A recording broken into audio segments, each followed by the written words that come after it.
News, pauta número 5. O ministro da Casa Civil anuncia a reunião de Lula com governadores para o dia 27 de janeiro. Entre os chefes dos executivos estaduais, 11 apoiaram a eleição do petista, 14 foram contrários e 2 se mantiveram neutros. Confirmação do encontro de Lula e de governadores dos 26 estados e Distrito Federal foi divulgada por Rui Costa. Será a primeira vez, então, que Lula vai se reunir com todos os governadores desde que tomou posse. A expectativa é de que a reunião seja um meio para que o presidente possa elencar prioridades com cada estado. O encontro já fazia parte dos planos do novo governo, era uma promessa, inclusive, da campanha eleitoral. A princípio, o evento está agendado para o dia 27 de janeiro em Brasília. Ao fazer um anúncio, então, o ministro da Casa Civil reforçou que a reunião com os governadores vai marcar o que ele chamou de retomada do diálogo institucional entre União, estados e municípios. Entre os governadores eleitos, 11 declararam apoio à eleição de Lula à presidência da República, outros 14 declararão apoio a Jair Bolsonaro e apenas 2 não se posicionaram, ficaram em cima do muro, se mantiveram neutros aí na disputa. Entre os que apoiaram a eleição do petista estão Paulo Dantas, do MDB de Alagoas, Jerônimo Rodrigues, do PT da Bahia, Eumano de Freitas, do PT do Ceará, Carlos Brandão, do PSB do Maranhão, João Azevedo, do PSB da Paraíba, Rafael Fonteles, do PT do Piauí. Nessa lista entra também Fátima Bezerra, do PT do Rio Grande do Norte, Fábio Mitideri, do PSD, de Sergipe, Helder Barbalho, do MDB do Pará, Clécio Luiz, do Solidariedade do Amapá e Renato Casagrande, do PSDB do Espírito Santo. Já entre quem apoiou o Bolsonaro, entre os governadores, aparecem os nomes de Ratinho Júnior, do PSD, também Jorginho Melo, do PL de Santa Catarina,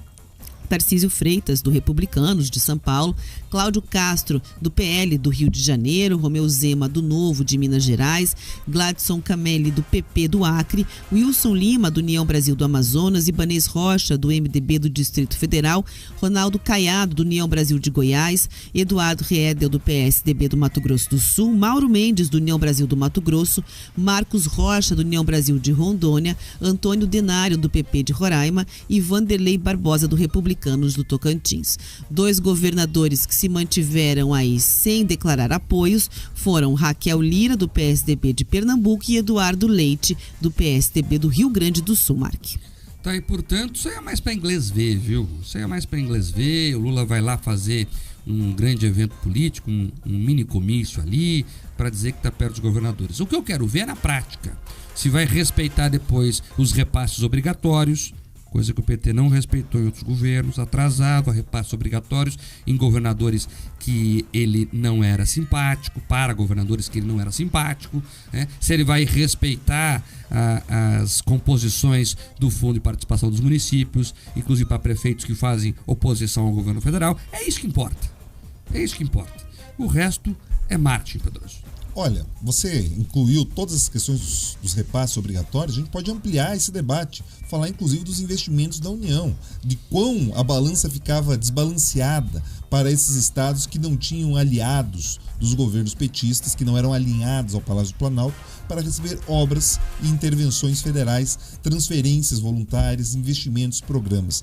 Então, o tom vai ser interessante porque você terá ali nessa composição, Mark, um corte regional. Você tem todos os estados considerados mais ricos, produtores, Minas Gerais, São Paulo, Paraná, ali de um lado, e você tem todos os outros estados menos industrializados, com uma capacidade de produção agrícola muito menor, né? A gente pega ali todo o Centro-Oeste, tem governadores que não se alinharam ali ao projeto petista. Então, o Lula vai ter que decidir, ele tem a obrigação moral, o dever de atender a todos os estados. Não é o que a gente acompanhou no passado. Cabe agora aos nossos parlamentares, Mark, defender os interesses do Paraná. Eles foram frágeis, vamos dizer assim, em outros momentos. Espero que agora eles tomem ali os brios, sejam tomados pelos brios e defendam os nossos interesses para que essas perseguições do passado não retornem. Agora tem uma curiosidade, né? Eu ri aqui enquanto a Rafa apresentava a notícia que justamente os governadores que ficaram em cima do muro foram os 2 governadores tucanos. Não deixa de ser, no mínimo, irônico acompanhar esse movimento.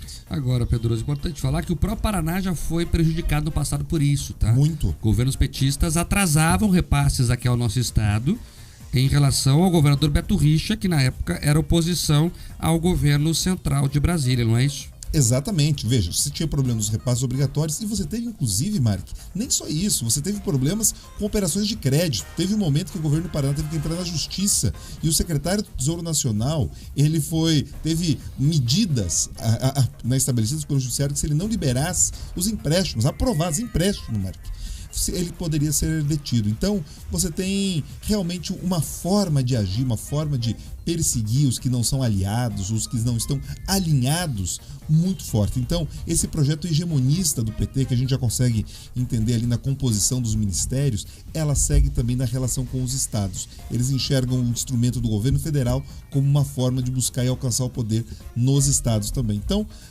vale ficar atento, porque o que aconteceu no passado, pelo visto, tende a se repetir. Aliás, importante lembrar aqui que Requião também foi inimigo do Paraná nesse episódio do empréstimo, até porque o Senado da República, que tem como função constitucional aprovar empréstimos, o Paraná conseguiu aprovar o empréstimo, apesar de Requião, que trabalhou muito contra nosso estado lá no Senado, e a resposta veio nas urnas já. Aliás, nas últimas eleições, a resposta foi dada de forma veemente a Roberto Requião, que tá brabo, inclusive, com o PT, hein?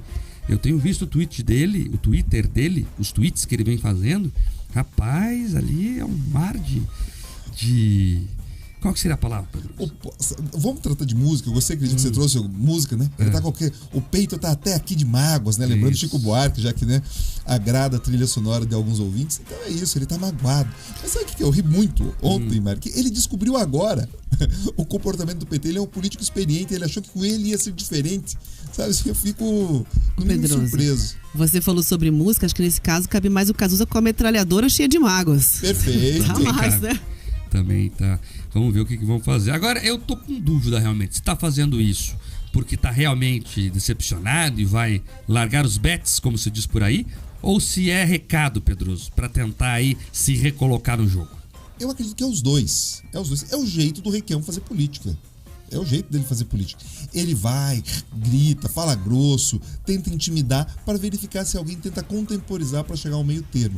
Mas nesse caso, pelo menos com as fontes com as que eu conversei, o que ele quer de verdade, que é a presidência de Itaipu, não vai conseguir. Então, se é isso, ele seguirá atirando e sem ter ali muita audiência, muito microfone, porque dentro do próprio PT já começaram a deixar ele mais isolado. Ele já ficou isolado na campanha, ele já teve dificuldade de conseguir fundo partidário até para se deslocar pelo estado. Agora que ele nem candidato não tem um projeto político adiante muito relevante, o ostracismo parece ser o destino dele, já que recusou aquela sinecura, aquele cargo confortável do Conselho de Itaipu. Agora, vamos lá, Pedro, eu falei isso aqui várias vezes, sempre vou repetir.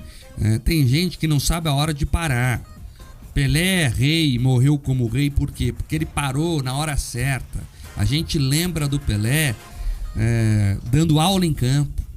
Não foi se apagando a estrela aos pouquinhos. E talvez falte isso, né? Para alguns políticos aqui do Paraná, inclusive, o pessoal que frequenta o Senado, não é só o Requião, não. O Álvaro Dias também, por exemplo. Aí vai diminuindo aos poucos, a luz vai apagando, Pedroso. Então tem que parar na hora certa. Então talvez tenha faltado isso, mas já perdeu 2 eleições, né, Pedroso? Certo, agora entendeu, ou será que não?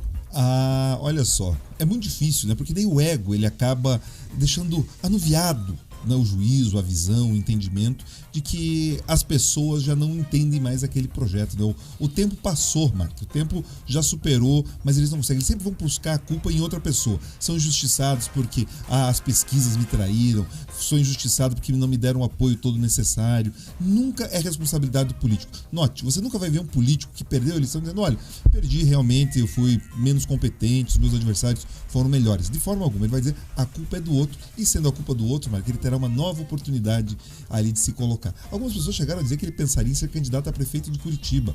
Isso os 2 senadores, né, chegaram a cogitar essa possibilidade. Veja, é um descompasso com a realidade muito grande. Eu acho que os curitibanos não compactuam com isso. Vamos aguardar para ver se isso vai ser verdade de fato.